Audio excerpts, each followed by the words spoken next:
অন্তর্বর্তীকালীন সরকারের বাজেট স্বভাবতই আমার প্রত্যাশা সীমিত। কারণ হচ্ছে অন্তর্বর্তী সরকারের একটা সীমাবদ্ধতা আছে, সময়ের ব্যাপার আছে, তারপরে আপনার একটা নির্বাচিত সরকারের বাজেটের প্রতি অ্যাপ্রোচ, যে দীর্ঘ সময় তার থাকার সরকারের মেয়াদ, এই ব্যবধানগুলো তো আমাদেরকে বুঝতে হবে। এই জন্য আমি মনে করি যে প্রথমত যেটা আমি ওভারঅল যেটা ফিল করি সেটা হচ্ছে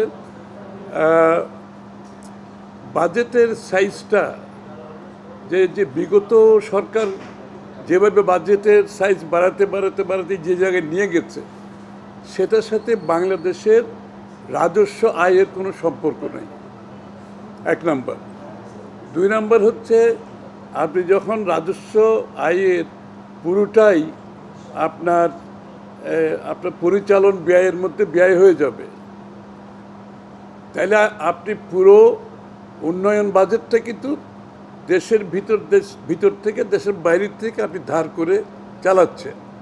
এবং তার ফলে যে সমস্যাটা হয় সেটা হয় কি, প্রথমত যে সরকার যখন দেশের ভিতরে অতিরিক্ত আপনি ঋণ নেয় দেশের ভিতর থেকে বাইরের থেকে, একদিকে বাইরের থেকে নিলে আপনার ঋণের বোঝা বাড়তে থাকে, দেশের মানুষকে সেটা দিতে হয় বছরের পর বছর, এবং সেটার ইন্টারেস্টের কারণে আপনার ডেভেলপমেন্ট ওয়ার্ক সাফার করে।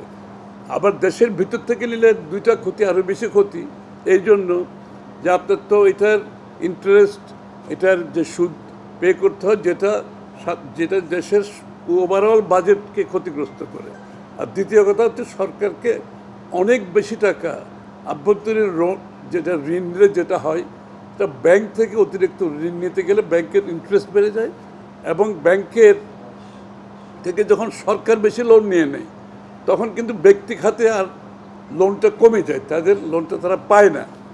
এবং সেইটা দুইটা হয়, একটা হচ্ছে আপনার বিনিয়োগ হয় না, বিনিয়োগ না হলে আপনার কর্মসংস্থান সৃষ্টি হয় না, মানুষের আয় বৃদ্ধি পায় না, সেটা খুব বেশি ক্ষতিগ্রস্ত হয়। অন্যটা হচ্ছে যেহেতু প্রাইভেট সেক্টর লোন পায় না, সে বিনিয়োগেও যেতে পারে না, এবং বর্তমান বিনিয়োগ যেটা আছে সেটাকে বাড়াতে পারে না। সুতরাং আমি মনে করি এই বাজেটে সেই বিষয়টা লক্ষ্য করে আমাদের রাজস্ব আয়ের সাথে আপনার বাজেটের সাইজের একটা সম্পৃক্ততা থাকা উচিত ছিল। আমি মনে করি সেটা হয়নি।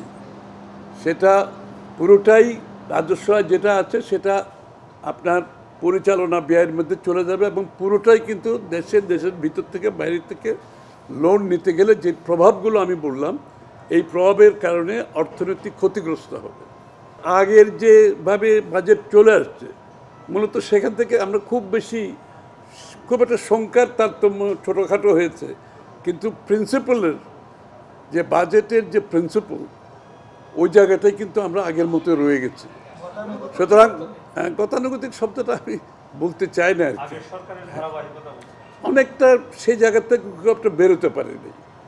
এই বাজেটের আপনার রাজস্ব আয়কে ভিত্তি করে আসলে বাজেট করা উচিত, তাহলে আপনার প্রাইভেট সেক্টরে মানি ফ্লোটা থাকলো, তার বিনিয়োগ থাকলো, এবং ইন্টারেস্ট রেটটা কমে আসলো, আপনার বিদেশ থেকে ঋণটা কমে আসলো, ঋণ সার্ভিসিং কমে, যে সুদটা কম পেমেন্ট করতে হবে, কিন্তু সেই জায়গা থেকে আমরা খুব একটা সরে আসতে পারি নাই।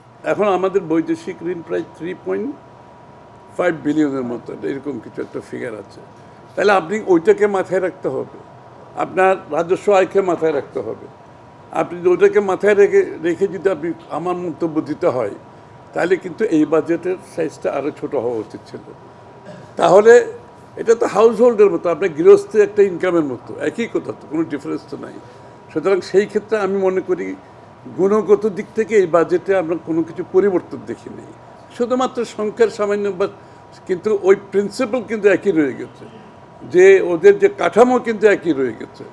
সুতরাং এটা কিন্তু আগামী দিনের সরকারের জন্য খুব একটা সহজ কিছু হবে না।